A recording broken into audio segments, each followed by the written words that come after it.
রবিদা কৃষ্ণকান্ত কথা ছিলাম এই তো ঘুরে বেড়াই। সাহা। 21-এর বিধানসভা নির্বাচনের ফলাফল প্রকাশের পরে রাজ্য জুড়ে সে এক তাণ্ডব লীলা লক্ষ্য করা গিয়েছিল। যে ঘটনা অর্থাৎ ভোট পরবর্তী হিংসায় বহু বিজেপি কর্মী সমর্থকদের অসহায় অবস্থায় কাটাতে হয়েছিল। অনেকের সঙ্গেই ঘটে গিয়েছিল অনেক কিছুই। তবে এই বছর আর নয়। কেননা এবার এক বিজেপি প্রার্থীকে ভোট পরবর্তী হিংসা ঠেকাতে রীতিমতো অ্যাকশন মুডে দেখা গেল। খবর পাওয়ার 20 মিনিটের মধ্যেই ব্যবস্থা গ্রহণের আশ্বাসের পাশাপাশি অভিনব পন্থা বেছে নিলেন তিনি। যে বিজেপি প্রার্থীর কথা বলা হচ্ছে সেই বিজেপি প্রার্থী হলেন বীরভূমের সাইথিয়া বিধানসভার বিজেপি প্রার্থী কৃষ্ণকান্ত সাহা, যিনি ভোট প্রচারে গিয়ে ভোটারদের দিয়ে আসছেন নিজের নাম্বার।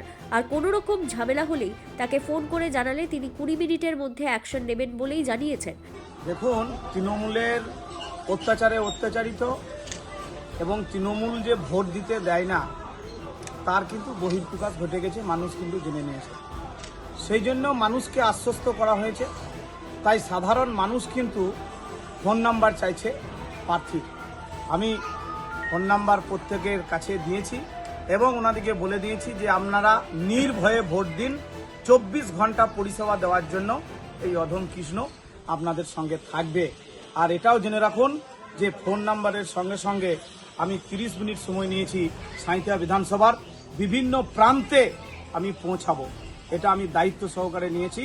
তাই এখান থেকে প্রমাণিত মানুষ যেভাবে সিউড়ি 2 সবচেয়ে বেশি, সিউড়ি 2 এ যেভাবে মানুষ আমার ফোন নাম্বার চাইছে তাতে প্রমাণিত যে বিগত দিনে তৃণমূল সেইভাবে ভোট করেনি, মানুষকে ভয় দেখিয়েছে, ছাপ্পা মেরে জিতেছে। কিন্তু এটা আর হবে না, কারণ আমরা 30 মিনিটের মধ্যে মানুষের পরিষেবা দেওয়ার জন্য এগিয়ে যাব। এবারের ভোট পদ্মের ভোট, এবারের সরকার পদ্ম ফুলের সরকার। তবে এই বিষয়টিকে হাস্যকর কথাবার্তা বলেই দাবি করেছেন সিউড়ি 2 নম্বর ব্লকের তৃণমূল ব্লক সভাপতি নুরুল ইসলাম। এইসব কথাবার্তা হচ্ছে খুব হাস্যকর কথা। হাস্যকর কেন? তার কারণ হচ্ছে বিজেপি জানে পশ্চিম বাংলার মানুষের উন্নয়নের অর্থ দিল্লি বন্ধ করে রেখে দিয়েছে। মমতা বন্দ্যোপাধ্যায় বাংলার সম্মান, আত্মসম্মান, মর্যাদাকে রাখতে আর্থিক প্রতিকূলতার মধ্যেও থেকেও সে এটাকে মানুষের উন্নয়নটা করতে, যেগুলো কেন্দ্র সরকার বন্ধ করতেছে। 1, 2 হচ্ছে এসআইআর এর নামে যেভাবে মানুষের নাম নাগরিকত্ব কেড়ে নেওয়ার অপচেষ্টা হচ্ছে, ডিটেনশন ক্যাম্প তৈরির পরিকল্পনা চলছে, এগুলো মানুষ বুঝে ফেলেছে। এইগুলো থেকে ঘুরিয়ে নেওয়ার জন্য, দৃষ্টিকে ঘোরানোর জন্য মানুষকে এই ধরনের কথাবার্তা বলা হচ্ছে। এটা হাস্যকর কথা। সিউড়ি 2 এর 2021-এর প্রিভিয়াস রেকর্ড যিনি বললেন তার জানা আছে?